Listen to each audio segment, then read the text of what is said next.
안녕하세요. 저는 얼마 전 이혼 소송을 마치고 다시 솔로가 된 30대 중반의 여자입니다. 제 인생에 이혼이라는 게 있을 거라고는 전혀 생각 못 했는데 진짜 한치 앞을 모른다는 게 사람 인생이라더니 그 말을 요즘 들어 더 실감하고 있습니다. 제 주변에서도 제가 이혼을 했다고 하면 깜짝 놀라더라고요. 다른 사람 다 이혼해도 저는 안 할 줄 알았는데 이렇게 이혼을 하냐면서요. 남들이 이렇게 생각할 정도인데 저는 오죽하겠나요. 하지만 저는 도저히 살 수 없는 상태였고 앞으로 그 사람과의 미래를 함께 그린다는 걸 생각할 수 없어 이혼을 결정한 거였습니다. 흔히들 말하는 도박, 주사, 폭력이었냐고요? 아닙니다. 전 남편은 그런 것과는 거리가 아주 먼 사람이었어요. 그 다음으로 생각할 수 있는 것이 바로 바람인데, 맞습니다. 저는 배우자의 바람으로 이혼을 하였습니다. 그 과정이 얼마나 기가 막히고 황당함들이 많았는지 한번 얘기해 보려고 합니다. 남편과 저는 한 아울렛에서 같이 근무를 하며 만났습니다. 매장은 달랐지만 같은 남성복 매장에 근무를 했기에 오며 가며 얼굴을 종종 보고 알던 사이였습니다.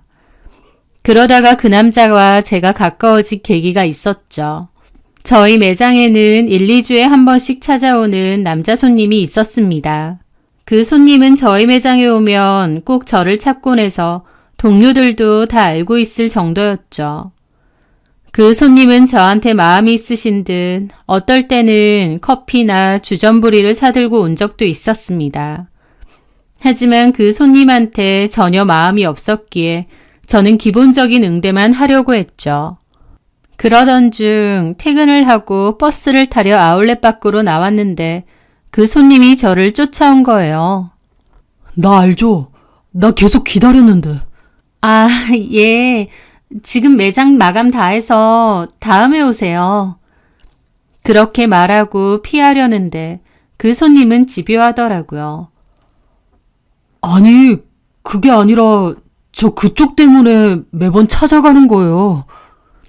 그렇게 말하는 남자 손님이 뭔가 쎄해서 얼른 피하고 싶었는데 아울렛은 외곽 지역에 있다 보니 버스가 자주는 안 오거든요. 그렇게 버스야 얼른 와라 하면서 기다리는데 그 남자 손님이 아니, 내가 할 말이 있다잖아! 하면서 큰 소리를 내는 거예요.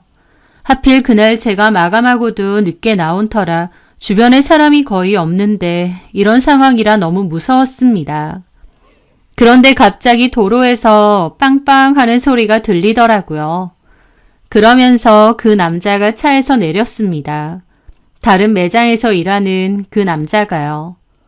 당신 뭐야? 자기야, 무슨 일이야? 저는 순간 놀라고 당황해서 눈을 동그랗게 뜨고 그 남자를 쳐다보았는데 그 남자는 순간적으로 코를 찡긋하더라고요. 그래서 저도 자기야 왜 이렇게 늦게 왔어? 하고 말했습니다. 손님도 당황하는 것처럼 보이더라고요. 당신 누구야? 누군데 내 여자친구한테 이래? 하면서 큰 소리를 냈고 그 남자는 당황해서는 뒤로 슬금슬금 물러서더라고요. 나 남자친구가 있는지 몰랐어요. 그냥 좀 물어보려고. 하더니 도망을 가버리더라고요. 저는 그 손님이 가버리는 걸 보고 긴장이 풀렸습니다. 휴 하고 한숨이 절로 쉬어지더라고요. 정말 고맙습니다. 저희 층 끝매장에 근무하시는 분 맞죠? 정말 감사해요. 그 남자는 저를 살펴보더니 어디까지 가세요? 오늘은 제가 태워드릴게요. 아니에요. 괜찮아요. 좀 있으면 버스 올 거예요. 그게 아니라 저 남자 아직 안 갔어요. 하는 겁니다. 저는 그때 심장이 쿵 하는 느낌이었어요. 진짜 공포영화보다 더 무서움을 느꼈던 것 같아요. 놀라서 쳐다보려는데 쳐다보지 마요. 그냥 내 차 지금 바로 타세요.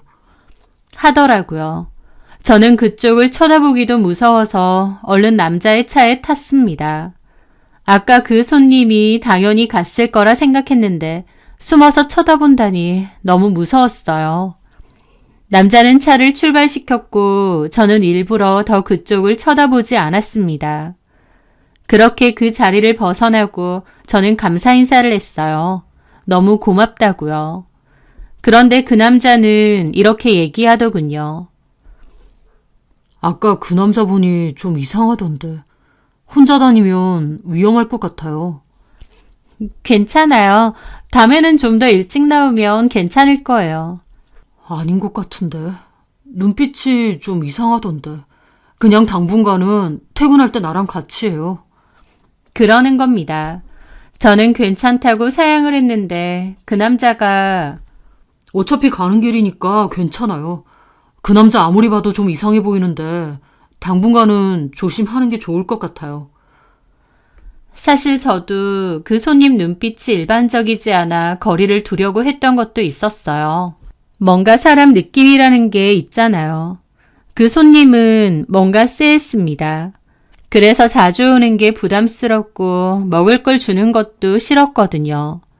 결국 오늘 같은 일이 생기려고 그랬던 건가 싶어서 겁이 많이 나더라고요.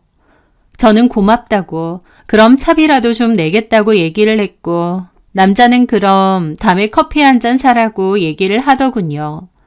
저는 알겠다고 했습니다. 그렇게 그 남자와 저는 카풀을 시작했어요. 출근할 때는 버스를 타고 출근했지만 퇴근할 때는 대부분 그 남자와 함께 퇴근을 했죠. 사실 둘만 한 차에 타고 가는 게 조금 부담스럽기도 불편하기도 했는데 그 남자는 말을 무척 잘하고 대화를 잘 유도하는 사람이라서 저도 얼마 가지 않아 자연스럽게 그 남자와 대화를 하며 차를 타고 퇴근을 하게 되었습니다. 저는 차를 태워주는 게 고마워서 커피를 종종 사다가 한 달쯤 되었을 때 봉투에 차비를 넣어 건넸습니다. 기름값까지 해서 좀 넉넉하게 넣었죠. 저 이제 괜찮을 것 같아서요. 그 손님도 이제 저희 매장에 안 오시고 다시 버스 타고 다녀도 될 것 같아요. 이건 그동안 너무 감사해서 받아주세요. 그랬더니 남자가 그냥 계속 타고 다녀요.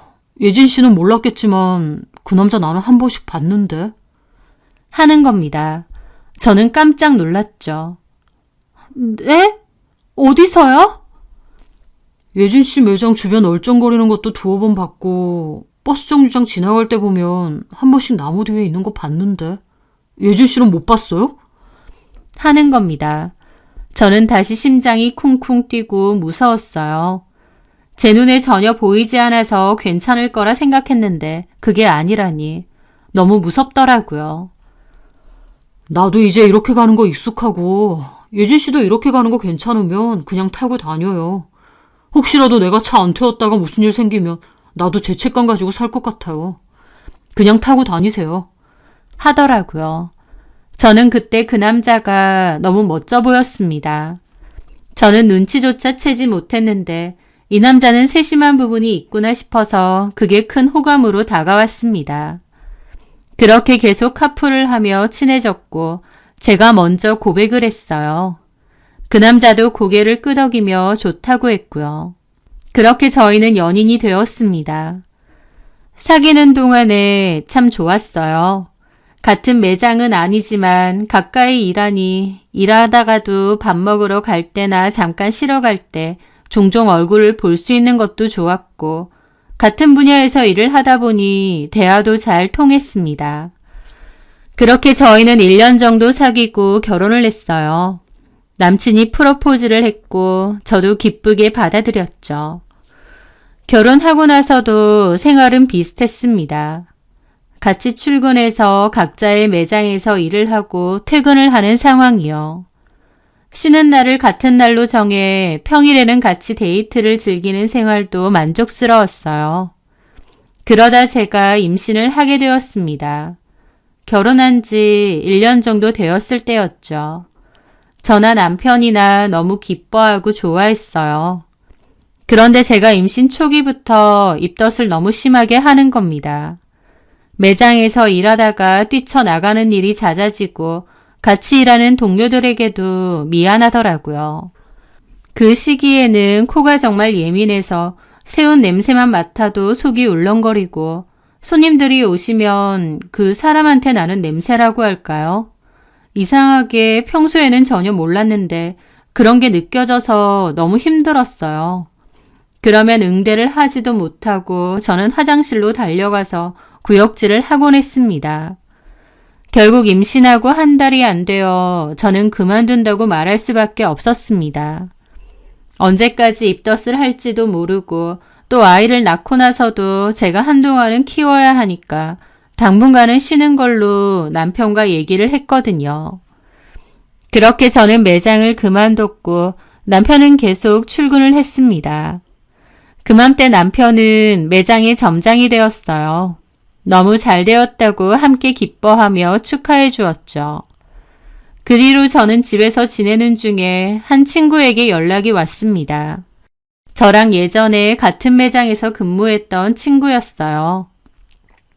이야기도 잘 통하고 성격도 좋아서 사회생활을 하며 만난 친구인데도 아주 잘 지낸 손정화라는 친구였습니다. 그 친구는 저와 같이 일하다가 갑자기 매장을 그만두었어요. 본인은 30에 꼭 세계여행을 가고 싶었다고 하면서요. 돈도 어느 정도 모아놨고 그 시기가 온 것 같다고 하더라고요. 정화의 말을 들을 때는 정말 멋지다고 생각했습니다. 자신의 인생에 꼭 하고 싶은 일을 정하고 그걸 이루기 위해 노력하는 게 쉽지 않잖아요. 보통 30쯤 되면 현실적인 걸 주로 생각하게 되는데 그렇게 여행을 떠날 수 있는 친구가 너무 멋져 보였습니다. 그렇게 매장을 그만두고 초반에는 저랑 연락을 잘했지만 저도 제일 하느라 바쁘고 그 친구도 여행하느라 바쁜지 연락이 잘 안 되었습니다. 그러면서 연락이 끊어졌는데 그 친구가 오랜만에 연락을 한 거예요. 저는 너무 반가워하며 통화를 했죠. 정화는 만나서 얘기를 하자고 하더라고요. 그래서 다음날 한 카페에서 만나게 되었습니다. 오랜만에 만나 서로 얘기를 한참 하고 반가워하다 정화가 그러더군요. 나 다시 매장에서 일하려고 하는데 혹시 너 전에 일하던 매장 사람 필요하니? 글쎄, 한번 점장님께 얘기해 볼게. 가서 돈을 탈탈 쓰고 왔더니 빈털털이야. 이제 나이도 있으니 부지런히 일해야지. 언제 돈 모아서 너처럼 결혼하고 임신할지. 넌 마음만 먹으면 뭐든지 잘하잖아. 내가 한번 알아보고 연락 줄게. 그래, 고마워. 너 결혼식 때도 못 왔었는데 나 사진 좀 보여줘. 하더라고요. 저는 저장해 놓은 제 웨딩 사진과 결혼식 당일 사진들을 보여줬죠. 우와, 너무 예쁘다. 요즘은 이렇게 하는구나. 무슨 연예인 결혼식 같아. 하며 호들갑을 떨면서 칭찬해 주는데 저도 기분이 좋았습니다. 요즘은 대부분 이렇게 하더라고. 정아, 너는 나중에 더 예쁘게 할 것 같은데? 그런데 정아는 제 남편에게 관심을 많이 가졌습니다. 근데 네 남편 너무 잘생겼다. 키도 크고. 그런가? 저는 남편 칭찬에 왠지 부끄러운 마음이 들어 하하 웃었습니다. 정아는 남편에 대해 관심이 많았고 저는 별 생각 없이 남편에 대해서도 줄줄 이야기했어요. 배려도 잘하고 사람이 착하다. 집안일도 잘 거들어주고 등등. 아직 결혼한 지 오래 안 되고 사이가 무척 좋다 보니 그런 남편의 좋은 점을 얘기했죠. 그래. 그런 센스 있는 사람이랑 사는 게 맞아. 센스는 돈 주고 생기는 게 아니거든. 아, 예진이 너 결혼 진짜 잘했다. 부럽다, 야. 하길래 사실 좀 으쓱하기도 했습니다. 그렇게 친구와 만나고 와서 그날 밤 남편에게 얘기를 했어요. 사실 남편 매장에 얼마 전 직원 한 명이 그만두면서 새로운 직원을 뽑는다는 얘기를 한 적이 있거든요. 남편은 그다지 반기는 눈치는 아니었지만 친구가 경력도 있고 응대도 판매도 잘한다는 얘기를 듣자 그럼 이력서를 들고 한번 면접을 보자고 하더군요. 저는 친구에게 연락을 했고 친구도 좋다고 했습니다. 그렇게 친구가 면접을 보았고 남편의 매장에서 함께 일하게 되었어요. 저는 잘 되었다고 축하해줬고요. 그렇게 한 달쯤 지났을까요? 남편이 평소보다 늦게 퇴근을 할 때가 종종 있었습니다. 아울렛은 아무리 바쁘더라도 퇴근 시간은 일정한 편이거든요. 물론 재고조사하는 날이나 바빠서 좀 더 늦게 마치는 날이 있긴 하지만 그즈음 남편은 늦게 퇴근하는 일이 잦았습니다. 저는 이제까지 남편 퇴근 시간과는 달라 좀 의아해하던 때였어요. 게다가 그맘때는 저와의 스킨십을 피하기도 했고요. 남편은 아이가 있으니 조심하는 거라고 했지만 평소와는 다른 모습에 뭔가 느낌이 왔습니다. 여자들의 촉이라는 게 진짜 있을까 궁금했던 적도 있었는데 정말 그런 게 있더라고요. 어느 순간 뭔가 남편이 평소와 달라 보이고 수상해 보이는 그런 거요. 저는 고민을 하다 친구 정아에게 전화를 했습니다. 남편이 혹시 이상한 부분이 없냐고요. 너네 남편? 왜? 아니, 뭔가 요즘 좀 달라진 것 같아서. 매장에서는 별일 없어? 글쎄, 별로 신경을 안 쓰고 나는 내 일만 하니까 잘 모르겠는데. 혹시 정 걱정되면 내가 좀 알아봐 줄까? 뭐 일하면서 누구랑 카톡을 자주 하는지 통화를 하는지 뭐 그런 건 내가 봐줄 수 있으니까. 정말? 그럼 우리 남편 눈치 못 채게 네가 좀 봐줄 수 있을까? 그래, 친구 좋다는 게 뭐야. 내가 봐줄게. 걱정 마. 정말 고마워. 그렇게 그 뒤로 친구는 저에게 종종 연락을 했습니다. 하지만 딱히 나오는 건 없었어요. 매장에서 손님이 없어도 딱히 핸드폰 사용을 하지 않고 밥도 늘 같이 먹는 남자 직원이 있는데 그 직원하고 가고 퇴근할 때도 정아도 차가 있으니 주차장까지 같이 나갈 때가 있는데 그냥 퇴근을 한답니다. 본인이 보기에는 이상하지 않더래요. 저는 그 얘기를 듣고 제가 괜한 의심을 하는 건가, 임신을 하더니 이상하게 예민한 걸까 싶었습니다. 그러던 중 남편 속옷을 세탁하려는데 전혀 본 적 없는 속옷이 하나 나왔어요. 제가 사준 것 중 하나는 없고요. 남편이 아침에 뭘 입고 나갔는지 알고 나머지를 세탁하는데 그 속옷이 없는 겁니다. 제가 예전부터 속옷을 좋아해서 다양한 디자인으로 구매해서 남편에게 줬고 종류를 다 알거든요. 근데 전혀 본 적 없는 속옷이 하나 있고 원래 있던 속옷 하나가 사라져 버린 거죠. 저는 뭔가 기분이 이상하고 찜찜했습니다. 그리고 뭔가가 있다고 생각했어요. 밖에서 새 속옷을 사 입고 올 일이 뭐가 그렇게 많겠나요? 그맘때 남편이 더 늦어지기도 했었고요. 저는 그런 사정을 친구 정아에게 얘기했는데 정아가 그러더군요. 오늘은 한번 미행을 해보겠다고요. 저는 그런 일까지 부탁하고 싶지는 않아서 괜찮다고 했습니다. 하지만 정말 솔직한 마음으로는 그렇게 해주길 바랬어요. 운전을 잘 하지도 못하지만 저희 집 차 한 대를 남편이 쓰는 터라 제가 운전해서 따라갈 수가 없는 상황이었거든요. 하지만 한 번은 퇴근 후 뭘 하길래 늦는지 알아보고 싶었습니다. 저는 정말 미안해하며 정아에게 부탁했어요. 너무 미안하지만 한 번만 부탁한다고 정말 고맙다고 했습니다. 그렇게 정아는 그날 남편의 뒤를 따랐는데 그날은 저희 집으로 바로 퇴근을 했습니다.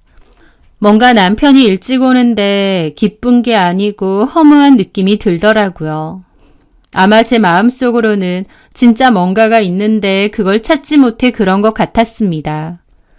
정아는 하루 가지고 되겠냐며 한 3, 4일 다녀보겠다 했습니다. 저는 너무 미안했지만 어쩔 수 없이 부탁을 했고요.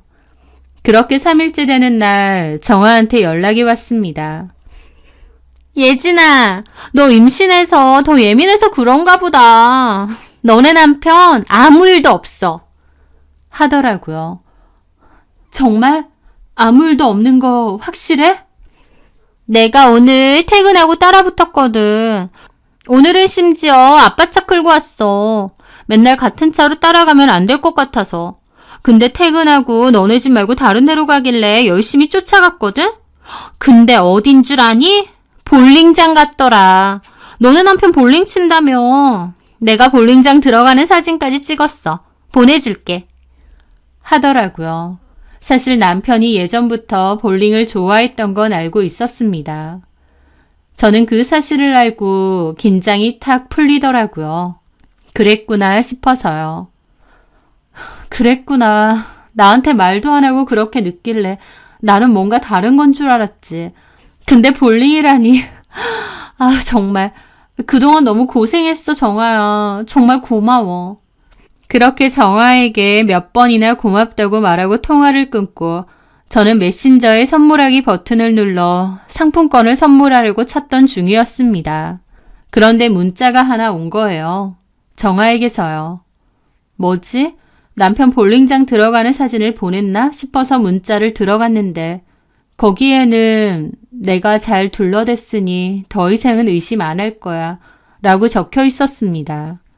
저는 그 문자를 보고 깜짝 놀랐죠. 뭐지? 이거 누구한테 보내는 거지? 하고요. 그렇게 멍하게 있는데 정아는 그 뒤로 말이 없었습니다. 그 뒤로 5분 정도 지나자 남편이 볼링장 들어간 사진을 보내더라고요. 그러면서 전화가 왔습니다. 예진아, 사진 받았어? 방금. 근데 아까 문자. 그거 내가 다른 친구한테 보낸다는 걸 너한테 깜빡하고 잘못 보냈어. 그 친구 너도 혹시 알지? 김현정이라고 우리 연매장 근무하는 사람 있는데 동갑이라 잘 지내거든.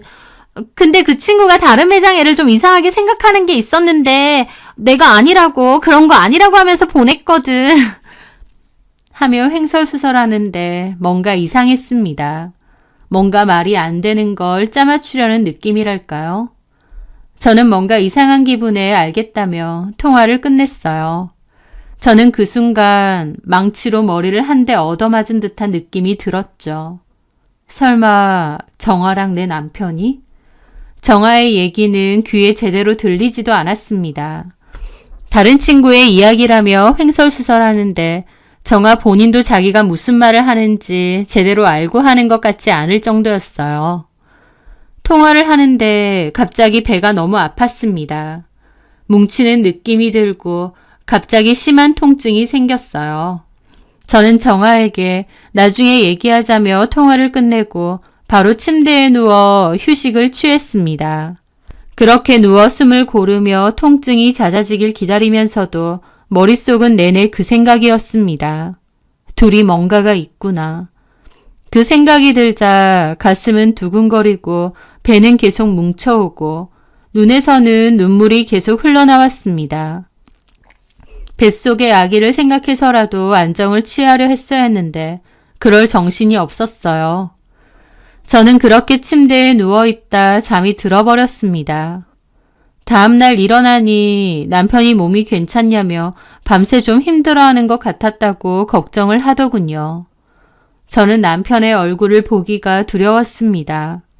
내가 사랑한다고 생각했던 내 남편이 바람이라니. 그것도 내가 일자리를 부탁했던 친구와 바람이라니. 내가 잘못했던 걸까 하며 자책하는 마음이 계속 들었습니다. 내 잘못 때문에 이런 상황을 만든 건가 너무 힘들었어요. 저는 배가 계속 뭉쳐서 그랬다며 그냥 좀 쉬겠다고 하고 방에서 누워 있었습니다.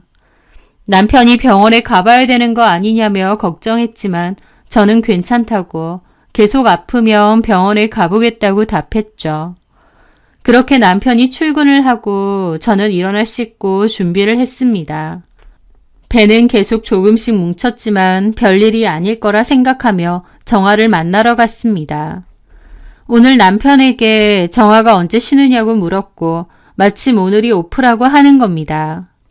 저는 정아에게 연락해서 오늘 좀 보자고 했습니다. 쉬는 날인 거 다 안다고요. 그랬더니 정아가 처음에는 약속이 있니 어쩌니 하다가 제가 집요하게 나오니까 알겠다고 보자고 하더라고요. 그렇게 약속 장소에 나가 정아를 만났습니다. 왔어. 예진아, 밥은 먹었어? 배가 좀 더 나왔네. 하며 이런저런 얘기를 하더군요. 아니, 밥 먹을 정신이 없었어. 너도 알 거라 생각해. 응? 그게 무슨 소리야? 나 앞뒤로 말 길게 하는 거 잘 못하니까 바로 얘기할게. 어제 그 문자, 그거 뭐야? 제 말에 정아는 올게 왔구나 라는 표정이더라고요. 그러면서 어제 얘기한 것처럼 다른 친구한테 실수로 보낸 거고 장난이고 막 그러는 겁니다. 너 그것 때문에 그런 거구나. 진짜. 내가 어제 말했잖아. 우리 옆에 매장에 거기서 일하는 현정이라는 애가 다른 매장에 알바로 들어온 애랑 일이 좀 있어서 그것 때문에 내가 말해주려다 다 너한테 잘못 보낸 거야. 하더군요. 걔는 그런 일이 없다던데. 제 말에 정아는 깜짝 놀랐습니다. 어제 네 전화 듣고 오늘 걔한테 확인해봤어. 그런 일 전혀 없고 너랑 그다지 친하지도 않다고 하던데 너 지금 무슨 말도 안 되는 소리를 하는 거야. 정아는 제가 그 현정이라는 사람과 친할 거라고는 생각은 전혀 못한 듯 했습니다. 하지만 저도 그 아울렛에 근무를 했었고 현정이는 저와 훨씬 친한 사이였어요. 그리고 현정이에게서 오늘 이상한 얘기를 들었습니다. 내가 현정이한테 물어봤더니 네가 며칠 전에 내 남편한테 뭐라고 협박 같은 거 했다며. 지하 주차장 쪽 엘리베이터 안쪽에서 현정이가 지나가다 봤다던데. 내 남편한테 이제 어쩔 거냐고 그러면서 몰아붙였다며. 네, 그날 현정이라는 친구는 저에게 자기가 본 것을 얘기해주면서 말을 할까 말까 고민을 했었다고 합니다. 하지만 남의 가정사를 본인이 왈가왈부하는 건 아니다 싶어 말을 아꼈는데 제가 오늘 그런 일을 물어보니 본인도 그때 이상했었다고 얘기를 해주더군요. 제 얘기를 들은 정아는 당황한 듯 보였습니다. 어떻게 네가 나한테 그럴 수가 있니? 너 결혼할 남자친구 있다고 하지 않았어? 네 SNS에 댓글 다는 그 남자 맞잖아. 어떻게 결혼할 생각도 있다면서 내 남편이랑. 나 네 남친 SNS 아이디 다 알아. 그 남친한테도 다 얘기할 거야. 제가 그렇게 말하자 정아는 다급하게 말했습니다. 안 돼! 그건 안 돼! 절대 하지 마! 너는 내 남편이랑 그래도 되고 나는 네 남자친구한테 연락하면 안 돼? 너 거기 취업까지 내가 부탁해서 시켜줬는데 은혜를 원수로 갚니? 그런 거 아니야, 예진아. 내 말 좀 들어봐. 정아는 남자친구에게 알리겠다 하니 마음이 많이 급해졌는지 저를 붙잡으며 얘기하더라고요. 팔 놓고 얘기해. 지금부터 하는 얘기는 나 다 녹음할 거야. 만약 거짓말이 있다면 네 남친한테도 다 얘기할 거고 내가 할 수 있는 것들은 다 할 거야. 알겠어? 제가 단호하게 말하자 정아는 한숨을 크게 쉬며 자포자기하는 표정이 되었습니다. 그래, 얘기할게. 너한테는 정말 미안해. 나도 처음부터 이러려는 건 아니었는데 나도 상황이 급하다 보니 어쩔 수가 없었어. 진짜야. 그래서? 그치만 네 남편이랑 불륜이라니 절대 그런 일은 없어. 진짜야. 그건 내가 장담해. 우리 엄마 아빠 걸고 맹세할 수도 있어. 그럼 네가 내 남편을 왜 협박했는데? 그리고 어제 보낸 문자는 뭔데? 정아는 그 말에 바로 대답을 하지 못했습니다. 말 안 할 거야? 할게. 근데 너도 이게 충격일 거라 내가 말하는 게 맞는지. 무슨 상황이든 지금 상황보단 덜 충격일 테니까 그냥 말해. 사실은 정말. 뭐냐고. 네 남편 만나는 사람 있어. 근데 진짜 나는 아니야. 저는 그 말에 또 한 번 충격을 받았습니다. 이 친구가 아닌 다른 사람이 있다고? 누구지? 같이 볼링 치는 사람인가? 아니면 다른 매장의 직원인가? 갑자기 머릿속에 여러 생각들이 몰려왔고 배는 더 심하게 당겼습니다. 하지만 배의 통증보다 저는 이 상황을 알고 싶은 마음이 더 컸어요. 그게 누군지 너는 아는 거지? 누구야? 그게 우리 매장에 하정수라고 뭐? 주말 알바생이 있어. 근데 걔랑 너네 남편이 하정수라면 남자잖아. 저는 예상치도 못한 말에 큰 충격을 받았습니다.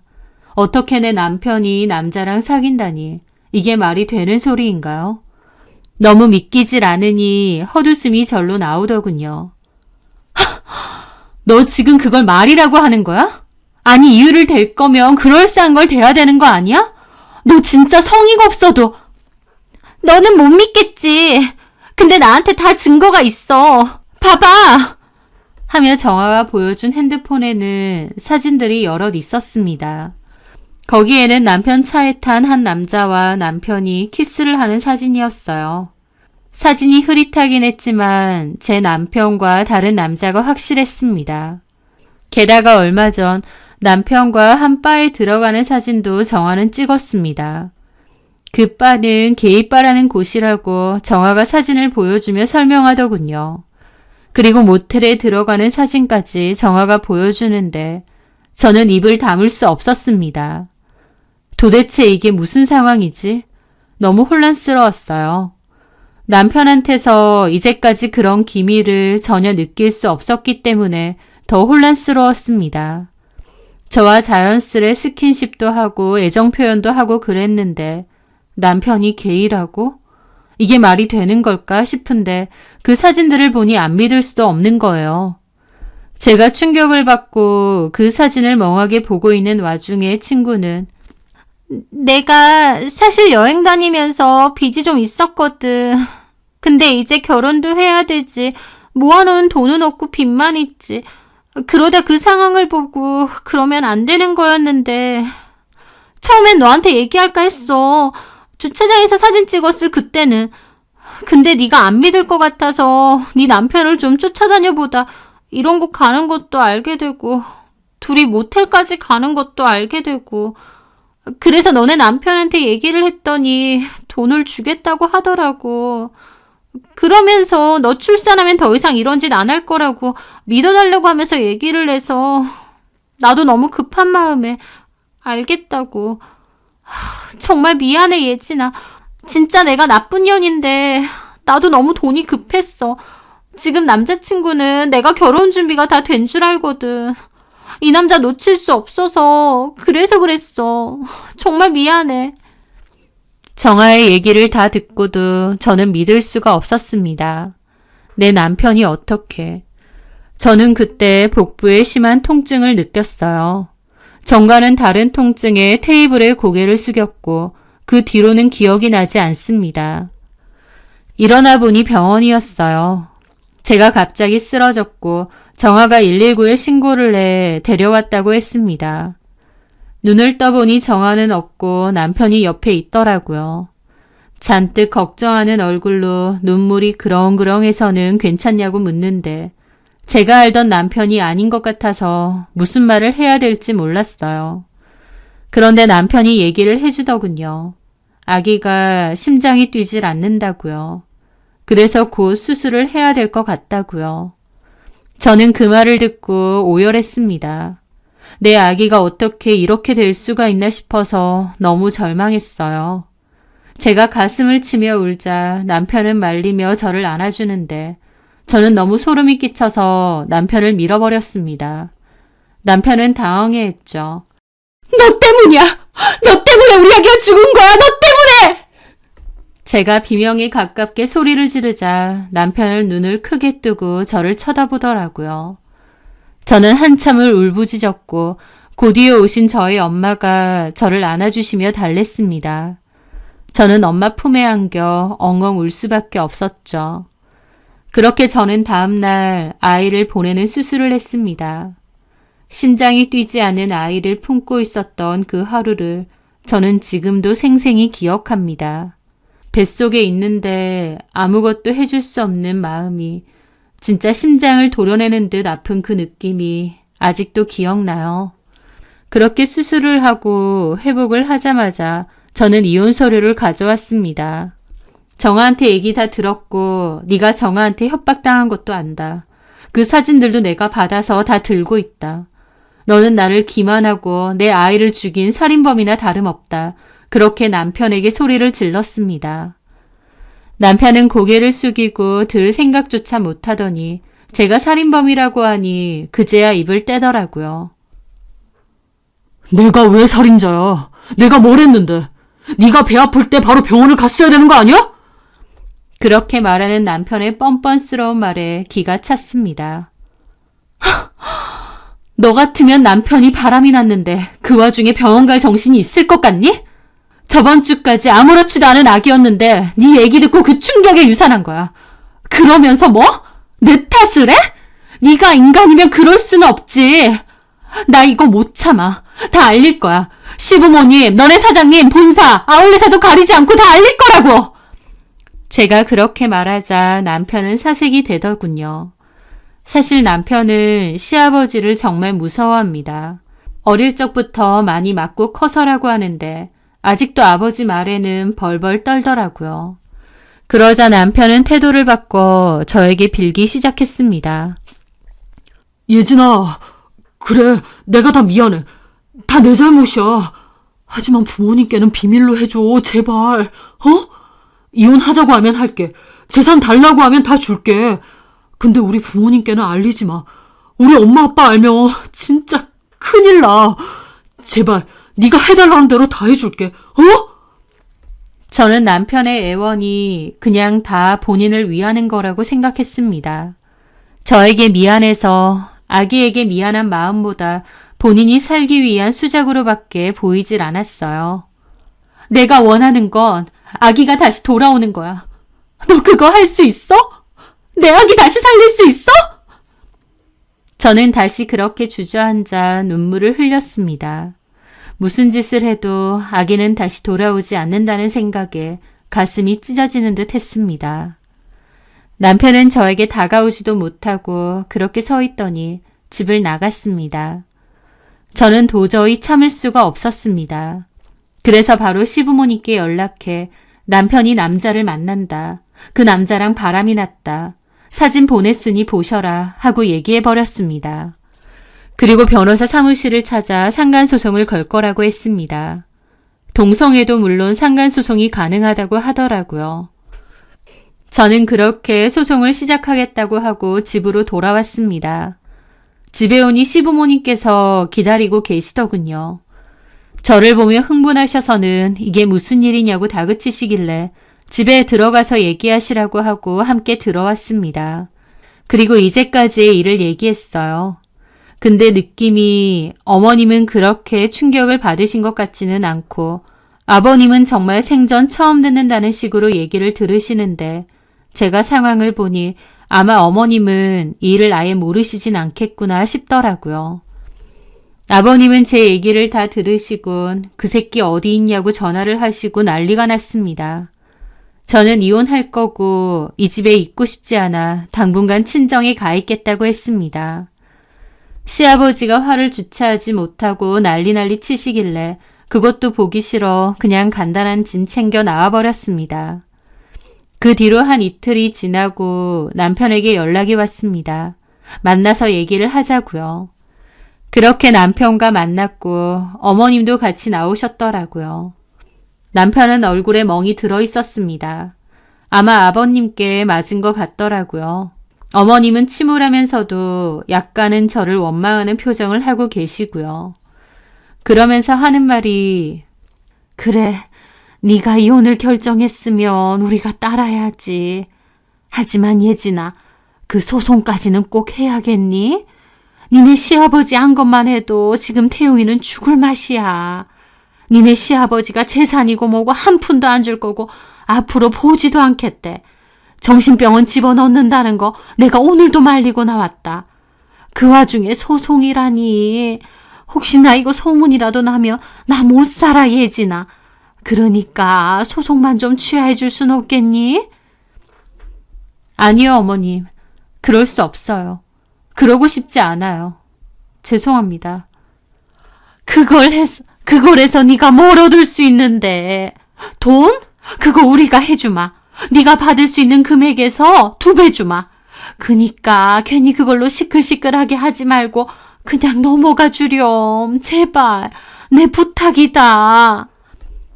그렇게 시어머니가 얘기를 하시는데 그 와중에도 남편은 아무 말 없이 고개를 푹 숙이고 있었습니다. 당신은 할 말이 없어? 아휴, 얘가 무슨 할 말이 있겠어. 그냥 너한테 다 미안한 마음뿐이지. 저도 할 말 없어요, 어머니. 무슨 짓을 해도 제 아기는 살아 돌아오지 않아요. 소송 건다고 돌아오는 것도 아니지만 저는 이거라도 해야 살 것 같아요. 그러니 더 말씀 마세요. 그렇게 저는 자리에서 일어나 나왔습니다. 그리고 친정집에서 계속 생각했어요. 사실 생각을 안 하고 싶었는데 계속 생각이 났습니다. 그 생각밖에 안 났어요. 남편의 사진이 계속 떠오르고 아이를 잃었을 때의 슬픔이 생각나고 시아버지가 화를 주체하지 못하는 모습도 잊혀지질 않았습니다. 제가 너무 힘들어하자 저희 부모님도 너무 마음 아파하셨어요. 그러면서 차라리 울어버리라고, 같이 울 테니 울어버리라고 하시는데 그 말씀조차도 너무 슬펐습니다. 그렇게 한동안 슬픔에 잠겨 있는데 하루는 그게 너무 억울한 거예요. 왜 나만 이렇게 아프고 슬퍼야 되지 싶고 내가 이렇게 울고불고 하든 말든 그 인간은 잘만 살 텐데 싶으면서 화가 나고 억울하고 막 그런 감정들이 올라오더라고요. 그러면서 나도 더 이상 울지 않겠다. 누구 좋으라고 이렇게 울면서 침울해 있나 싶었고 기운을 차려서 그 인간하고 당당하게 싸우자는 마음이 들었습니다. 그 뒤로 저는 밥도 잘 챙겨 먹고 변호사 사무실에도 연락해 어떻게 일이 돼가고 있는지 물어보기도 했어요. 시어머니는 계속 연락해서는 합의를 하자고 하셨고요. 그 와중에 저는 정아의 남친 SNS로 연락을 했습니다. 그리고 네 여친이 어떤 사람인지 아느냐. 내 남편이 가진 약점을 돈으로 협박을 했다. 그리고 나한테는 거짓말을 했다. 이 사실을 알고도 결혼할지 말지는 알아서 할 일이지만 이 사람이 그런 사람이라고요. 그 뒤로는 정아한테 연락이 왔습니다. 그러면서 내 남친한테 결국 다 얘기했냐고. 자기가 증거랑 사진도 다 넘겼는데 어떻게 본인한테 이럴 수가 있냐며 따지더라고요. 남친이 그 사실 알고 헤어지자고 했다고 어쩔 거냐며 책임지라고 소리를 지르는데 닥쳐. 내 남편도 잘한 거 없지만 너도 마찬가지야. 남의 약점 잡고 돈 달라고 했으면서 뭐라고? 어떻게 이럴 수가 있냐고. 그럼 법적으로 따져볼래? 남편 폰에 네가 협박한 내용들 다 있을 텐데 그렇게 해줄까? 내 남편이 너한테 계좌이체한 증거까지 있는데 경찰서 지금 가? 제가 그렇게 큰 소리를 내자 정아는 가만히 듣고 있더니 됐다고 하면서 전화를 끊어버렸습니다. 저도 화가 나서 다시 전화를 걸었는데 수신 차단을 한 건지 받지를 않더라고요. 법적으로 한다니까 무서웠던 것 같습니다. 그리고 남편은 끝까지 소송을 갔어요. 시모가 계속 금액을 올렸지만 그 돈이 더러운 돈이다 생각이 들었고 그 돈 없어도 사는데 아무 상관 없었거든요. 그렇게 저는 판결까지 갔고 그 남자와 남편에게 각각 위자료를 받을 수 있었습니다. 그리고 저는 남편의 매장 사장님께도 이런 얘기를 했고 남편은 매장에서도 그만둘 수밖에 없었어요. 그 알바생 남자도 마찬가지로요. 그렇게 저는 이혼을 하고 지금은 예전에 일했던 아울렛 매장에서 다시 일하고 있습니다. 제 얘기가 소문이 돌긴 했지만 제가 당당하지 않을 이유가 없으니 일부러 더 밝은 모습으로 행동하며 일을 했습니다. 그 뒤로 저는 남편의 소식을 들을 수 있었습니다. 남편은 정신병원에 들어갔다고 하더라고요. 요즘은 본인이 거부하면 들어가지 못한다는 얘기를 들었는데 시아버지가 어떻게 한 건지 모르겠지만 아마 아는 인맥을 동원해서 그렇게 한 것 같습니다. 사실 그게 정신병은 아닌데 시아버지한테는 그게 아마 정신병보다 더한 걸로 느껴졌을 것 같아요. 예전에도 시부모님 댁에 같이 있다 그런 뉴스를 보면 엄청 화를 내셨던 적이 있었거든요. 그 일이 있고 가장 상처받고 힘든 건 저라고 생각하는 건 아직까지 변함이 없습니다. 위자료를 받았다고 위로가 되지는 않더라고요. 세상에 속 시원하게 복수하는 사이다만 있으면 얼마나 좋겠나요. 하지만 제 인생은 그렇지는 않은가 봅니다. 하지만 제가 이런 일을 겪었음에도 열심히 꿋꿋이 살면 저한테는 그게 사이다가 아닐까 싶어요. 종종 아이 생각이 나서 눈물을 흘릴 때도 있지만 이것 또한 더 괜찮아지겠죠. 그렇게 생각하며 저는 하루하루 의미 있게 열심히 살려고 합니다. 제 사연 들어주셔서 감사합니다.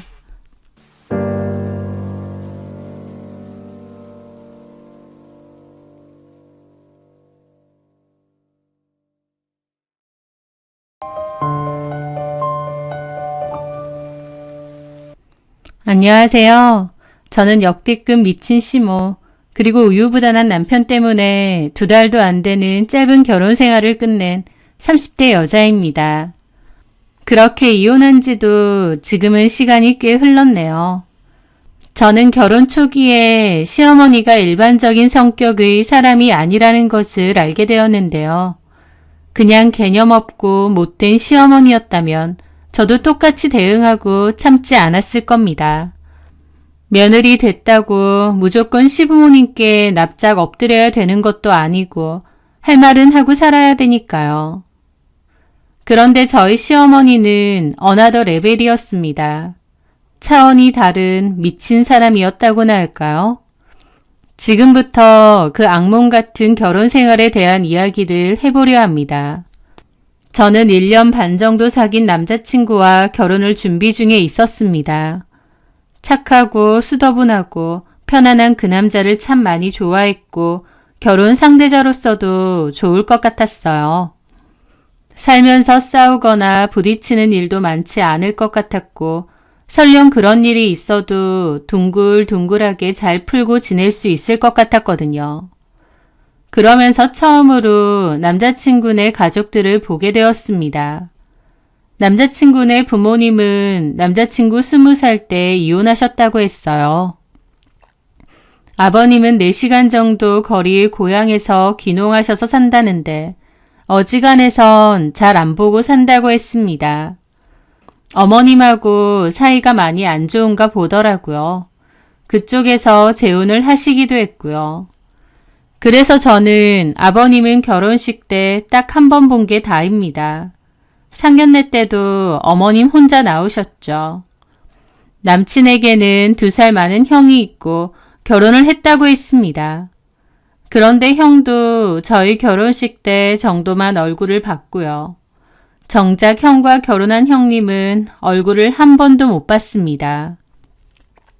남친 말로는 형수님 성격이 엄청 유별나고 시댁이라면 치를 떠는 성격이라 잘 안 온다고 하더라고요. 지금 와서 돌이켜보면요. 그런 게 다 힌트였습니다. 어머님 성격이 얼마나 괴팍하고 이상하면 이혼하시긴 했어도 아버님도 치를 떨며 자식들도 잘 안 보려고 하고 형님도 시동생 결혼식 때 안 오겠나요. 그런데 그때는 그렇게 생각 못했습니다. 어머님이 결혼 전까지만 해도 완벽한 가면을 쓰고 계셨거든요. 가련한 피해자의 가면을 말이죠. 결혼 준비한다고 어머님을 처음 뵀는데 좀 마르시긴 했어도 인상은 좋은 편이세요. 평범하고 점잖은 외모를 가지셨죠. 말투가 조근조근 차분하신 편이었고 성격도 그래 보이셨어요. 저를 반가워해 주셨고 앞으로 한 가족 되니까 우리 싸우지 말고 잘 지내자고 하시더라고요. 결혼 인사하러 온 예비 며느리한테 우리 싸우지 말고 라는 단어가 좀 생소하더군요. 그런데 어머님이 얘기하시다가 그러는 겁니다. 상현이한테 들었나 모르겠는데 상현이 형도 있거든. 5년 전에 결혼도 했는데 나는 큰며느리 얼굴 못 본 지도 꽤 됐다. 내가 뭐 특별하게 한 것도 없는데 뭐가 그리 싫은지 아예 안 와. 주변에서 그러대. 요즘 젊은 며느리들 시댁이라고 하면 일단 싫어하고 본다고. 그래서 걔도 그러는 것 같아.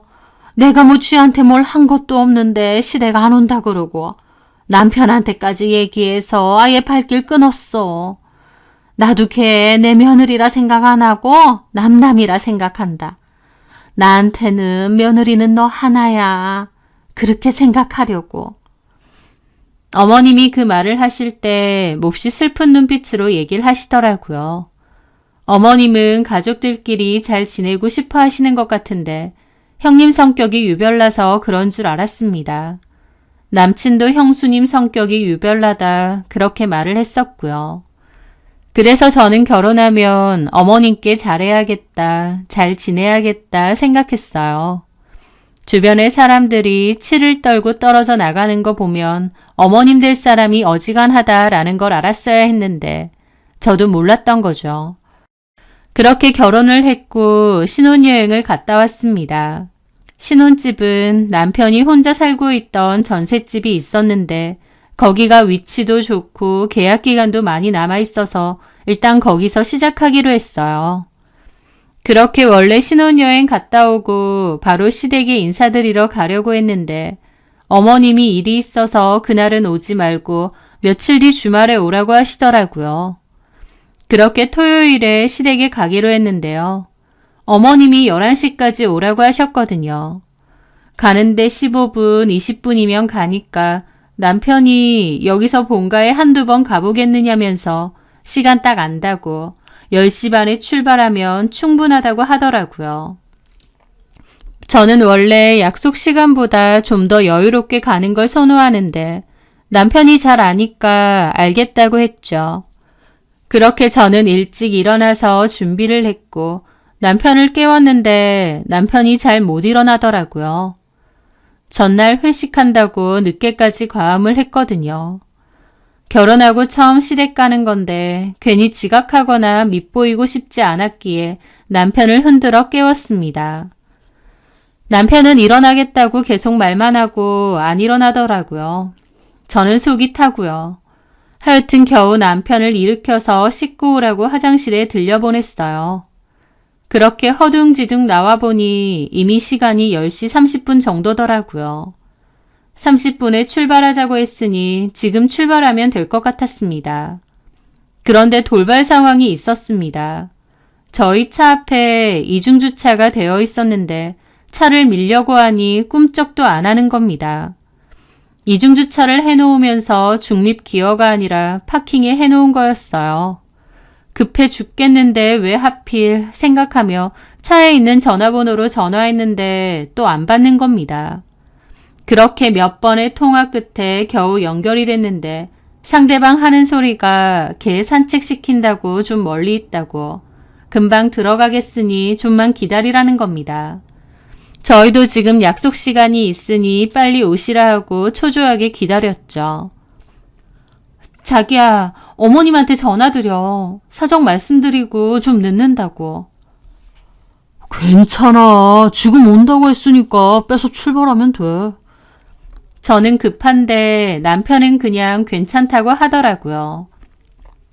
근데 금방 온다던 그분이 10분, 15분을 기다려도 안 왔고 다시 전화를 했더니 그제야 다 와간다고 하더라고요. 너무 짜증나는데 일단은 급하니까 따지고 할 것도 없었습니다. 그분이 차를 빼자마자 저희도 다급하게 시댁으로 향했죠. 이미 출발하고 얼마 지나지 않아 11시가 됐습니다. 그런데 사실 그때까지 약속을 어긴 거다 보니 초조하긴 했어도 그게 그렇게까지 뒤집어질 만한 일이라고 생각 못했어요. 어디 예약을 해놓은 것도 아니고 그저 시댁에 가는 거잖아요.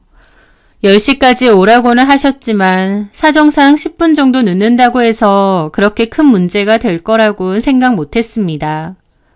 저희가 주차하고 부랴부랴 올라가 보니 시간은 11시 30분 정도였어요. 저희가 좀 늦은 건 맞고 죄송하더라고요. 그런데 막상 시댁으로 가니 어머님의 분노가 상상 이상이었습니다. 내가 11시에 오라고 안 했니? 지금 시간이 몇 시야? 죄송해요, 어머님. 그게요, 저희가 주차를 해놨는데 그 앞에. 너 나 무시해? 그러면서 들고 있는 뒤집개로 저에게 삿대질을 갑자기 하시는 겁니다. 눈빛이 완전 달라져서요. 저는 그 모습에 너무 놀랐습니다. 결혼 전에 봤던 그 차분한 어머님의 모습이 아니었으니까요. 예? 아, 엄마, 그게요. 일이 있었어요. 내가 약속 시간 어기는 거 싫어하는 거 알아 몰라. 상현이 너는 그전에는 따박따박 약속 시간 잘 지키더니 결혼하자마자 엄마랑의 약속은 나 몰라라 해? 아니, 우리도 사정이 있어서. 뭔 사정? 뭔 사정이 있어서 이렇게 늦게 와? 하면서 엄청 날카롭게 물어보시는 거예요. 저는 어머님의 모습에 몹시 당황했죠. 물론 11시까지 오라고 하셨는데 30분이나 늦게 간 건 저희가 잘못했지만 이게 이렇게까지 화낼 일이신가 싶더라고요. 그냥 다음부턴 좀 일찍 다녀라 한 소리 하시고 말 일이라고 생각했는데요. 그리고 어머님은 저한테 뭐라고 하시는 겁니다. 예, 윤미야. 네? 너 손가락 아프니? 부러졌어? 네? 늦으면 늦는다고 전화라도 한 통 하던지. 상현이는 운전한다고 바쁘니 그렇다 쳐도 너는 조수석에 처앉아서 뭐해? 30분이나 늦게 오면서 시어머니한테 전화 한 통 못해? 너 나 무시해? 늦던지 말던지 그냥 쳐 기다리셔라 그거야? 라면서 눈을 막 희번뜩하게 뜨고 삿대질하며 따지시는데 너무 놀라 그대로 얼어붙었습니다. 사실 사람이 살면서 막 큰 소리로 싸우는 일이 많지는 않잖아요. 저는 그런 경험이 거의 처음이었거든요. 어머님이 눈을 부라리며 저한테 소리를 지르시는데 너무 당황해서 얼어붙어 있다가 겨우 말했습니다. 죄송해요. 그런데 제가 전화 드리자고 했는데 상현 씨가... 그런데 갑자기 어머님이 들고 있던 뒤집개를 바닥에 집어 던지시는 거예요. 상현이가 뭐? 전화하지 말라디? 시어머니는 기다리고 있어서 네가 전화하겠다는데 굳이 하지 말라고 뜯어 말리든? 어디서 내 앞에서 아들 흉을 보려고 하고 있어? 그게 맞다 싶으면 네가 하면 되지. 너 그렇게 내 아들 말 잘 들어? 하는데 저는 입이 다물어지질 않는 겁니다. 진심 이게 이렇게까지 할 일인가? 나한테 왜 이러시는 거지? 싶더라고요. 저는 어린 나간 채로 있었고 남편은 어머님에게 미안하다, 다음부턴 안 늦겠다 했는데 어머님은 저를 노려보시고 방으로 확 들어가셨습니다. 그냥 가라고 하면서요. 남편은 방문 앞에서 쩔쩔매고 저는 그때까지도 얼이 빠져 있었죠. 남편은 계속 방문 앞에서 신혼여행에서 선물도 사왔다, 좀 나와보셔라 그러는데 어머님은 선물이고 뭐고 다 필요 없고 시어머니 무시하는 며느리 필요 없으니 선물 들고 나가라고 하시더군요. 결국 남편은 한숨을 쉬고 저보고 일단 나가자고 했습니다. 어머님 분이 안 풀린 것 같다고 하시면서요. 저는 그때까지 얼이 빠진 채로 남편을 따라 나가다가 엘리베이터 앞에서 정신이 드는 겁니다. 아니, 어머님 왜 저러셔? 이게 그렇게까지 화낼 일이야? 엄마가 약속 어기는 걸 좀 많이 싫어하시거든. 그래서 내가 아까 전화 드리자고 했잖아. 상관없다며. 11시까지 갈 수 있을 줄 알고. 그게 무슨... 아니 그리고 우리가 늦는 건 맞고 잘못한 건 맞아. 상황이 어쩔 수 없었다 치더라도 약속 시간 어긴 건 맞는데 근데 어머님 왜 저렇게까지 화를 내셔? 내가 지금 뭘 본 거야? 어머님 원래 저러셔? 아니야. 평소에는 안 그러는데 좀 욱하시는 면이 있어서 한 번씩만. 한 번씩 저러신다고? 자주 안 그래. 우리 엄마가 뭐 정신병자냐? 가끔. 그러면서 자기 엄마 편을 드는데 기가 막힌 겁니다. 저한테 퍼부어대던 그 말투, 눈빛, 저는 너무 어안이 벙벙하고 기막히고 무섭고 황당하고 심장이 그때까지도 세차게 뛰었으니까요. 그럼 뭐 어떻게 해야 되는 거야? 그냥 냅두면 돼. 뭐라고? 엄마 한 번씩 욱해서 저렇게 하시는데 그냥 냅두면 풀어주셔. 아니, 저렇게까지 화가 나셨는데 그냥 있으라고? 이랬다가 나중에 또 나한테 뭐라고 하시는 거 아니야? 아휴, 아니라니까. 라는데 남편 말도 못 믿겠더라고요. 저는 그날 이후로도 너무 황당하고 그 상황이 자꾸만 떠올랐습니다. 그런데 얼마 뒤 남편 말 맞다나 정말 며칠 뒤 어머님은 기분이 풀리신 건지 갑자기 저한테 전화를 하셔서는 사과를 하셨습니다.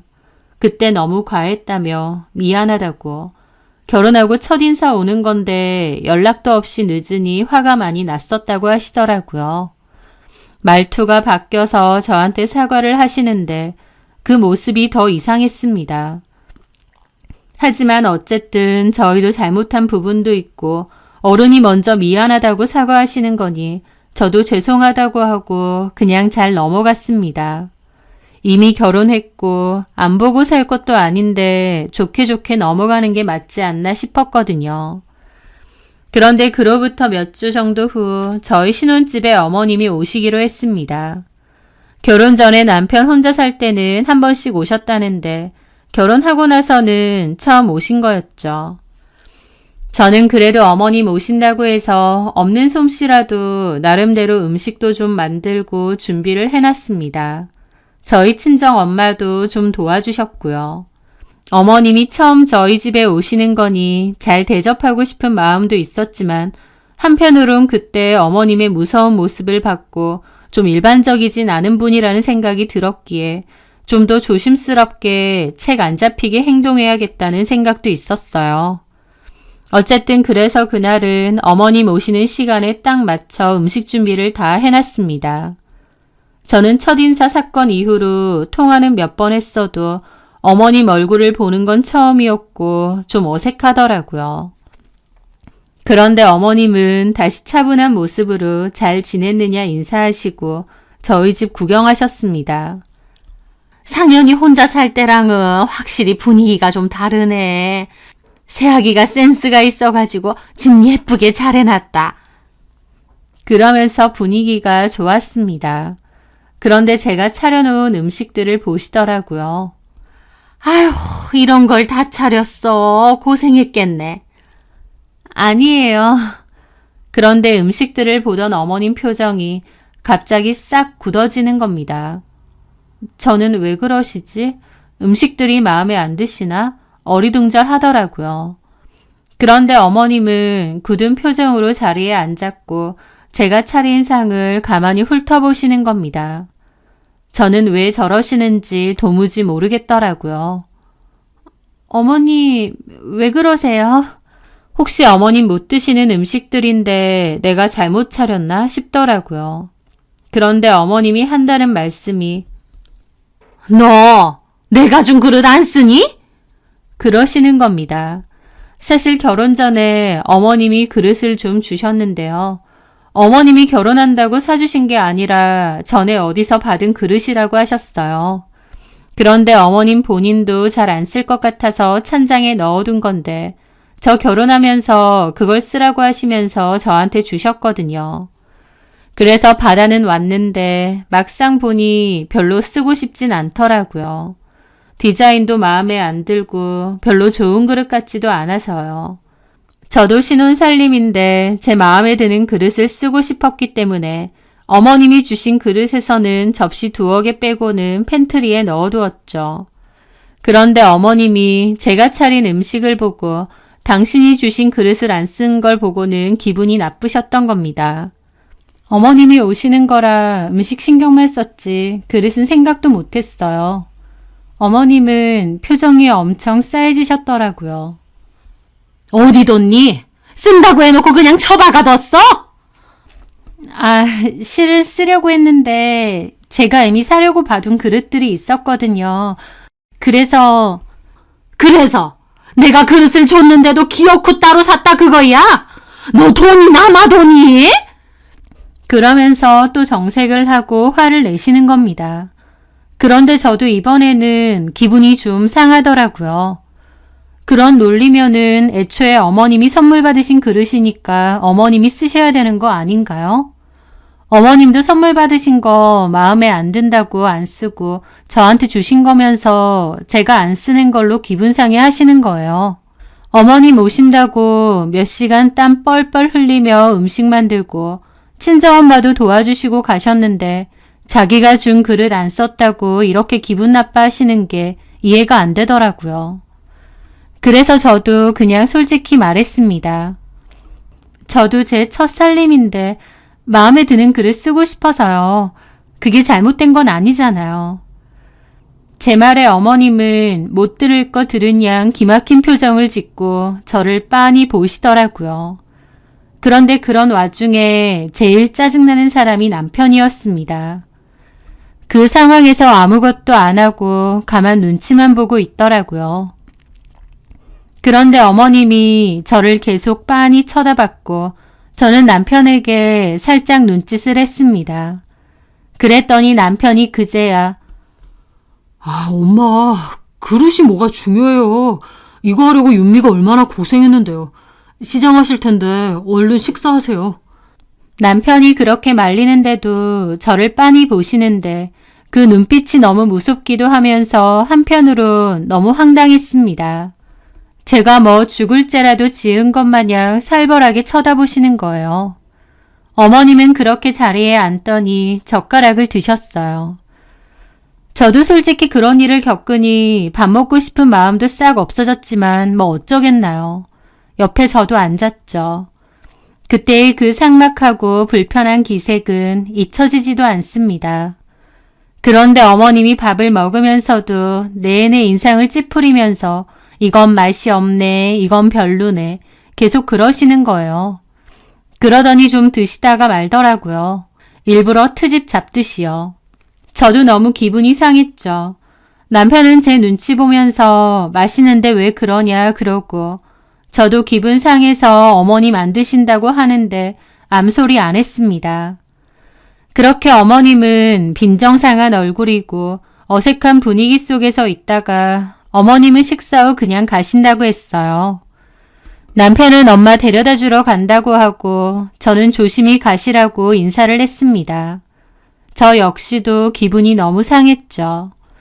그런데 제가 인사하는데도 또 저를 가만히 노려보시더니 기분 상한 얼굴로 그냥 획 가시는 겁니다. 저는 진짜 어머님이 왜 저러시나 싶더라고요. 물론 제가 센스 있게 어머님이 선물한 그릇을 꺼내서 음식을 차렸을 수도 있겠지만 사실 그 그릇들은 미처 생각도 못했습니다. 당신이 주신 그릇을 안 써서 서운하실 순 있어도 그래도 며느리가 고생해서 음식 차렸고 결혼한 아들네에 놀러 오신 건데 준 그릇 안 썼다고 이렇게 하시는 게 말인가요? 저는 어머님이 가시고 나서 너무 기분이 상한 채로 가만히 앉아 있었습니다. 설거지 잔뜩 쌓여 있는데 너무 기분 나빠서 설거지를 하고 싶지도 않더라고요. 그렇게 두어 시간 뒤에 남편이 들어왔습니다. 저는 남편에게 하소연을 했죠. 어머님 좀 너무하신 거 아니야? 어머님이 주신 그릇 안 썼다고 그렇게까지 뭐라고 하실 일이야? 나는 어머님 이해가 안 되고 좀 무서워. 저번에 늦게 간 걸로 그렇게 난리를 치셨잖아. 그 뒤로 나한테 미안하다고 앞으로는 그런 일 없다고 사과도 하셨고 그래놓고 오늘 또 이게 뭐야? 진짜 나한테 왜 그러시는 거야? 제가 묻자 남편은 한숨을 폭폭 내쉬더라고요. 그러면서 한다는 소리가 근데 자기도 좀 센스가 없다. 뭐라고? 아니, 엄마가 그릇 선물 줬는데 그걸 쓰지도 않고 엉뚱한 그릇만 잔뜩 쓰고 있으면 선물 준 사람 입장에선 기분 나쁘지. 라면서 자기 엄마 편을 드는 겁니다. 저는 어이가 없었죠. 선물은 무슨 선물? 어머님이 그거 놔주려고 따로 사신 것도 아니고 어디서 선물 받고 본인도 안 쓰셔서 찬장 넣어두신 거라며. 어머님이 버리기엔 그렇고 자리 차지하는 쓰레기 처분하듯 나한테 넘기신 거 내가 모를 줄 알아? 쓰레기라니. 말 다 했냐? 당신도 쓰기 싫어서 안 쓰신 거면서 왜 내가 안 썼다고 뭐라고 하시는 거야? 아니, 그리고 설령 그게 서운하시다고 해도 나를 그렇게 노려보시고 이렇게 하실 일이야? 어머님 진짜 왜 저러시는 거야? 나 진짜 이건 아닌 것 같아. 아까 그 눈빛 진짜 살기가 등등했다니까? 아, 우리 엄마가 무슨 범죄자냐? 살기가 등등하게? 자기도 봤잖아. 남편은 지네 엄마 욕하는 건 듣기 싫은지 저를 흘겨보더니 자리를 획 뜨는 겁니다. 기가 막히더라고요. 글을 안 썼다고 이렇게까지 하는 게 맞나 싶고 내가 그렇게 잘못한 건가 싶은 겁니다. 그런데 얼마 뒤 어머님이 전화가 왔죠. 또 저번처럼 그때 그렇게 한 게 미안하다 그런 얘기를 하시려고 전화했나 싶었는데 이번엔 전혀 아니었습니다. 어머님은 완전 작정을 하고 전화를 하신 거였어요. 나다. 네, 어머님. 너 그렇게 안 봤는데 진짜 웃기는 애다. 네? 왜 그렇게 말씀하세요? 저보고 다짜고짜 웃기는 애라는데 저도 기분이 확 상하더라고요. 사람 기분 나쁘게 해놓고 그 후에 미안하다고 전화 한 통을 안 하니? 너 지금 이게 무슨 못 빼어먹은 태도야? 어른한테 그렇게 하라고 너네 친정에서 가르치디? 라면서 친정 욕까지 하는 겁니다. 저도 그 순간 엄청 열받은 거죠. 어머니, 지금 말 다 하셨어요? 제가 뭘 어쨌다고 어머님한테 친정이 어떻고 그런 소리까지 들어야 되나요?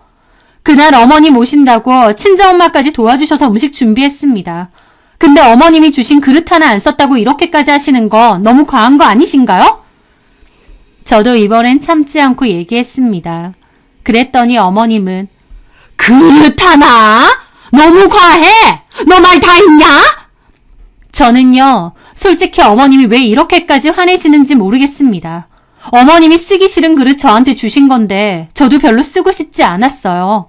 제 살림살이에 제가 쓰고 싶은 그릇 쓰는 게 잘못된 건가요?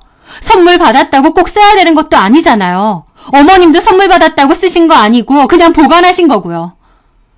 그런데 어머님이 갑자기 야! 하고 소리를 지르시는 겁니다. 야라고요? 이게 어디서 이씨! 하면서 욕을 하려고 하시는 겁니다. 저는 입이 뜨악했죠. 어머니, 지금 뭐라고 하셨어요? 너 나 무시해?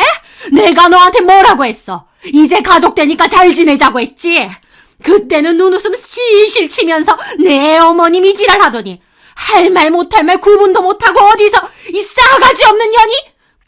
하면서 욕을 퍼부으시는데 저는 너무 놀라 입이 떡 벌어졌죠. 너 내가 가만 안 있어. 어디서 나를 무시하고 우습게 보고 말이야. 큰 며느리 년이 하는지 똑같이 하고 있어. 라는데 저는 도저히 못 듣고 있겠더라고요.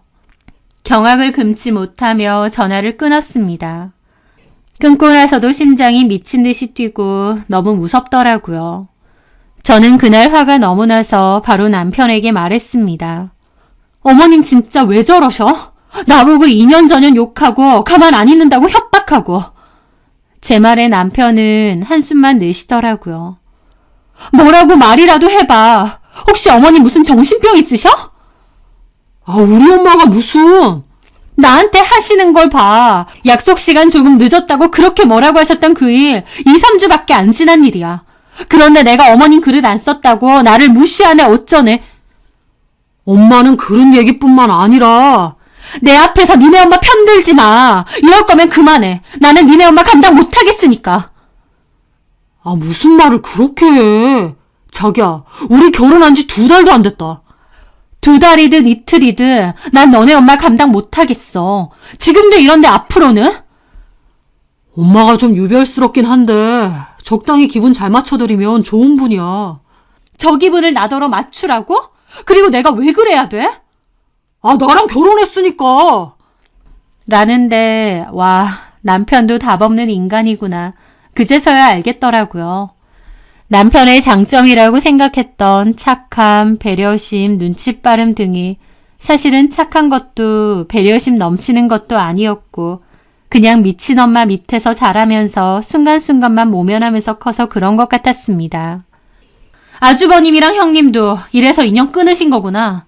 게다가 아버님도 그래서 아들 결혼식까지 안 오신 거야. 어머님 저러시니까. 맞지?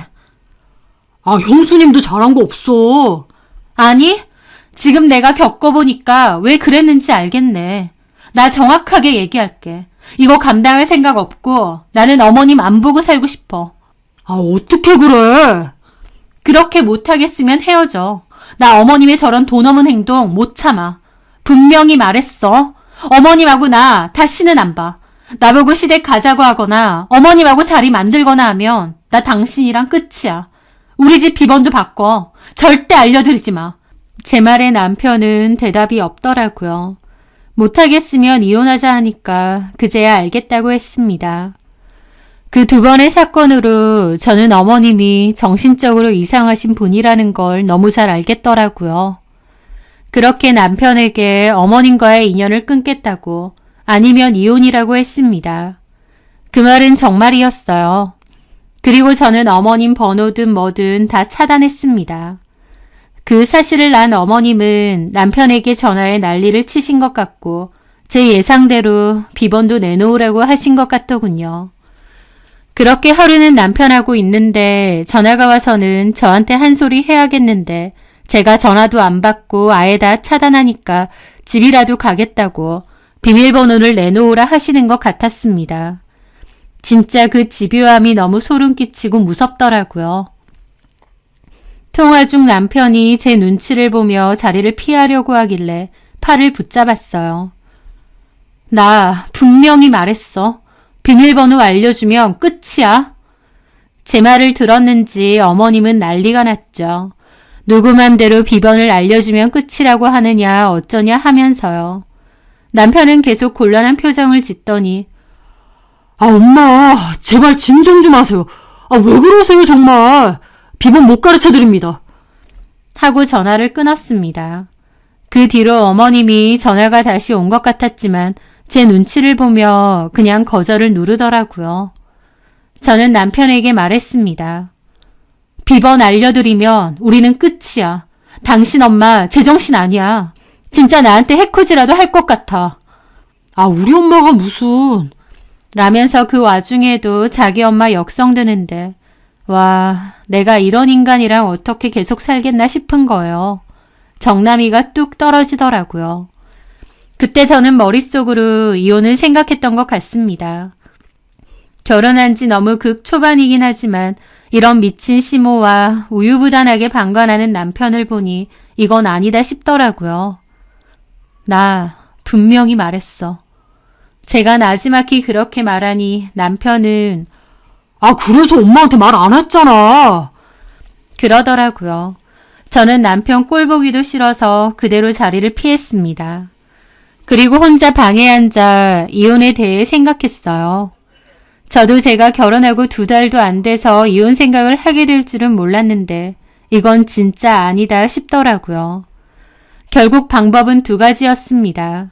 아주버님네처럼 어머님과 아예 인연을 끊던지 아니면 이혼하던지 이렇게 2가지요. 하지만 아주버님은 저희 남편과 달리 결단력이 있고 아내와의 결혼 생활을 유지하려는 의지가 있었던 것 같고요. 저희 남편은 이 와중에도 자기 엄마 역성드는 거 보니 답이 없겠더라고요.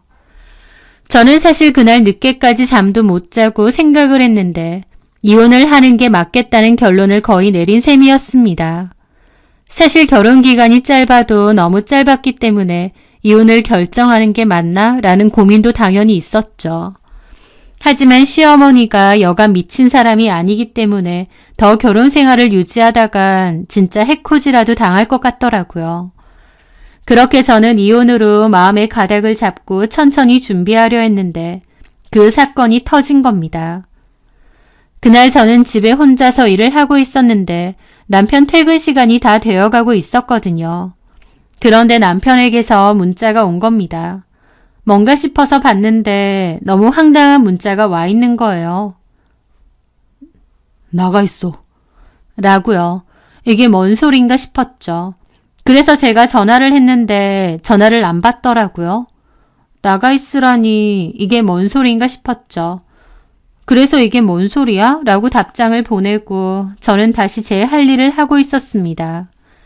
그런데 한창 일을 하다가 뭔가 기분이 쎄한 거예요. 그 순간 설마 어머님이 오시나 싶은 겁니다. 그 순간 너무 황당하면서도 시어머니가 제정신이 아닌 걸 알기에 자리를 피해야겠다는 생각이 본능적으로 들었어요.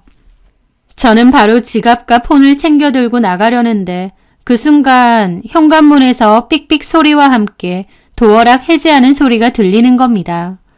남편인가 하면서도 혹시 어머님인가 싶어서 무슨 공포영화처럼 등 뒤가 오싹하더라고요. 그렇게 문이 확 열리는데 경악했습니다. 진짜 어머님인 거예요. 어머님이 화난 표정으로 달려 들어오는데 저는 무슨 귀신이라도 본 양 놀라서 소리를 지르며 방 안으로 달려 들어갔어요. 진짜 지금 생각해도 등골이 다 오싹합니다. 방 안으로 달려가 문을 잠궜는데 어머님이 문 열라고 쥐새끼처럼 도망가느냐 소리 지르시는 거예요. 저 그거 보는데 이런 미친 상황이 다 있나, 내가 이런 일까지 겪나 싶어서 기가 막히더라고요. 갑자기 아들네 집 쳐들어와서 며느리 잡으려고 난리치는 미친 시어머니라니 진짜 공포영화의 한 장면이 따로 없었죠. 저는 떨리는 손으로 남편에게 전화를 했는데 전화를 받는 대신 밖에서 말리는 소리가 들리더라고요. 가만 보니 남편이 같이 왔고 문을 열어준 것도 남편인 듯 했습니다. 아, 엄마 왜 이러세요? 진정 좀 하세요. 아, 좋게 얘기하신다고 했잖아요. 놔! 저 싸가지 없는 년이 어디서 부모 자식 인연 끊게 하려고? 아, 놔라고! 아, 엄마 진정 좀 하시고 이러려고 오신 거 아니잖아요. 너 전염편이야? 전염편이야? 아, 편은 무슨 편이에요, 가족끼리. 말해봐. 전염편이야? 니네 아빠처럼 니네 형처럼 너도 나한테 그럴 거야? 말해봐. 그렇다고 하면 내가 콱 여기서 뛰어내릴 테니까. 네 눈앞에서 엄마 돼지는 꼴 보고 싶으면 어디 그렇다고 해봐.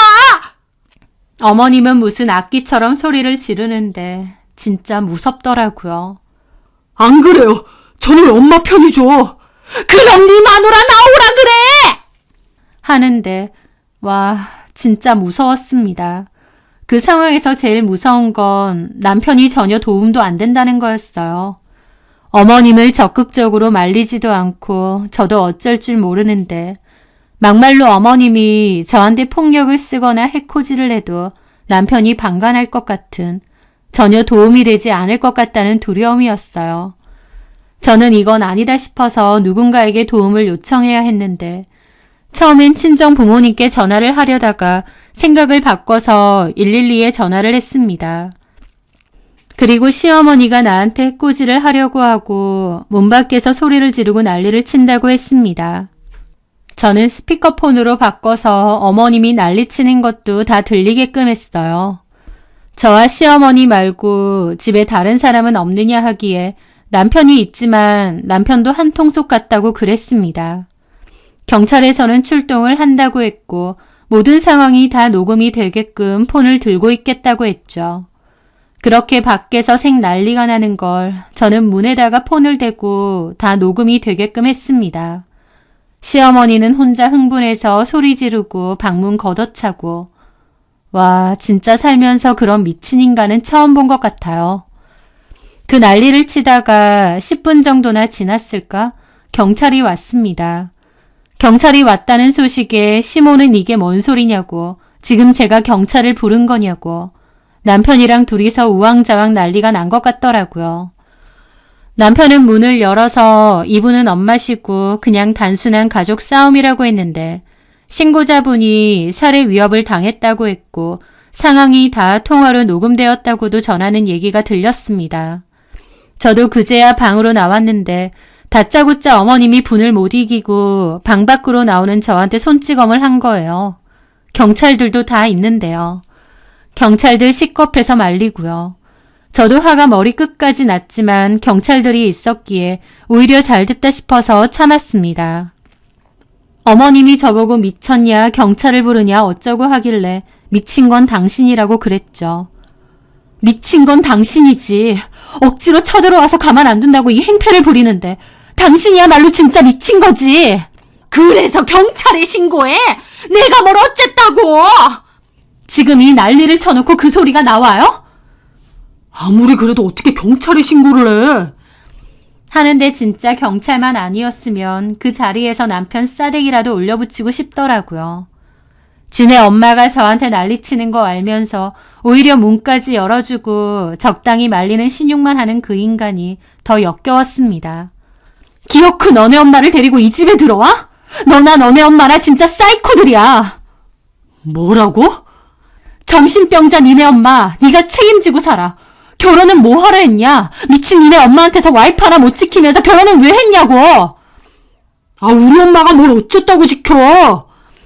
라는데 끝까지 답도 없더라고요. 어쨌든 제가 신고를 했고 시어머니의 그 폭언과 난동이 다 녹음이 되어 있었던 데다 경찰들 앞에서 폭행까지 당했잖아요. 일단 어머님과 남편, 저까지 경찰서로 가게 되었습니다. 저는 그 전에 어머님이랑 통화했던 내용도 함께해서 폭언과 폭행으로 어머님을 고소했습니다. 그 성질 못 참고 경찰들 앞에서 직접 폭행까지 하셨으니 말 다 했죠. 그런데 그 후에 참 웃긴 게요. 저는 어머님이 참 앞뒤 없이 미친 분노 조절 장애인인 줄 알았는데 그것도 아니더라고요. 막상 저한테 고소당하고 나니 그제야 시겁하고 아짜 싶으셨는지 미안하다며 자기가 잘못했다면서 잘 해결하자고 저를 회유하시는 거예요. 그걸 지켜보는데 더 경악스럽더라고요. 왜냐면 저는 그때까지도 어머님이 무슨 정신병이 있어서 저러는 줄 알았는데 가만 보니 사실은 며느리 휘어잡으려고 하고 자기 둘째 아들처럼 마음대로 다루려고 저한테 그랬던 것 같더라고요. 만만한 사람한테 화풀이하고 쏟아붓고 자기 기분 맞추고 눈치 보고 살라 그거였습니다. 한마디로 선택적 분노 조절 장애였던 거죠. 저는 어머님 고소하고 남편에게도 이혼 및 위자료 내놓으라고 했습니다. 지도 감당 안 되는 미친 엄마의 정체를 숨기고 결혼한 것도 모자라 지네 엄마가 저 가만 안 둔다고 난리치는데 문까지 열어주고 남일인 양 방관까지 했으니까요. 그렇게 고소 진행되던 와중 어머님이 저에게 전화를 하셔서는 좋게 해결하자느니 자기가 큰며느리에게 당한 게 있어서 좀 과하게 했다느니 미안하다느니 하시면서 피해자 코스프레하고 저를 회유하려고 하시는 겁니다. 그래서 저도 그랬죠. 큰며느리에게 당하긴 뭘 당하세요. 이제 와서 보니 형님도 어머님하고 왜 인연 끊었는지 너무 잘 알겠는데요. 어머님 솔직히 상황 봐가면서 사람 봐가면서 그러는 거 누가 모를 줄 아세요? 어머님은 정말 비겁하고 악랄한 분이세요. 어머님 그런 식이면 앞으로 어머님 옆에 아무도 없을 겁니다. 지금도 충분히 없지만요. 본인이 미친 것 같고 감당이 안 되면 병원 진료받고 약이라도 드세요. 주변 사람들까지 미치게 만들지 말고. 저는 그렇게 전화 끊었습니다. 그게 마지막 통화였어요. 저는 끝까지 합의 안 했고 결국 어머님은 큰 금액의 벌금형을 받게 되었습니다. 그리고 저는 이러한 사유로 남편에게 위자료 소송도 했고 결국 적은 금액이지만 위자료도 받고 이혼도 마무리 지었죠. 우여곡절 끝에 제가 이기긴 했지만 행복하려고 한 결혼 그런 식으로 엉망진창 끝났는데 저라고 마냥 좋겠나요? 이런 난장판을 끝으로 내 짧은 결혼 생활이 끝났구나 싶어서 한동안은 좀 울적하기도 했습니다. 그런데 제 이야기를 아는 주변에서 하나같이 저한테 지독하고 운 나쁜 교통사고 났다고 생각해버리고 그래도 다 해결됐으니 이제 잊고 살라고 하더라고요. 그 시간이 흘러 들어보니 남편도 이혼하고 현타가 제대로 왔는지 인연 끝내 어쩌네 하고 그 어머님은 그 일로 광분해서 날뛰다가 정신병원 입원했다고 건너듣게 되었네요. 제가 전 시모에게 그렇게 살다간 주변에 아무도 남지 않을 거라고 했는데 결국 그렇게 된 거였습니다. 지금 돌이켜보면 전 남편은 평생을 그런 미친 엄마 밑에서 살아서인지 어머님 눈치를 유독 많이 본 것 같아요. 어머님이 평소에는 괜찮다가 화가 나면 돌변하다 보니 어머님 눈치를 계속 살필 수밖에 없었겠죠. 그런 미친 짓에 결국 인연 끄는 아주버님과는 달리 남편은 그냥 어머님한테 적당히 맞춰드리고 살아가는 게 더 익숙해 보였습니다. 아마 저도 이렇게 끝내지 않았더라면 남편처럼 그렇게 살았을지도 모르죠. 어머님 기분이 상하실까, 갑자기 화내지 않을까 눈치 보고 하나부터 열까지 무조건 죄송하다고 하고 기분 맞춰드리려 하면서요. 하지만 제가 왜 그렇게 살겠나요? 그래야 될 이유가 없죠. 제 나름대로는 성격 파탄자 어머님과 비겁한 남편을 그나마 잘 끊어낸 것 같습니다. 어쨌든 짧은 결혼 생활 동안 참 황당하고 기막힌 일도 당했지만 더한 꼴 안 보고 끝낸 게 그나마 다행 아닌가 싶어요. 제 사연 들어주셔서 감사합니다.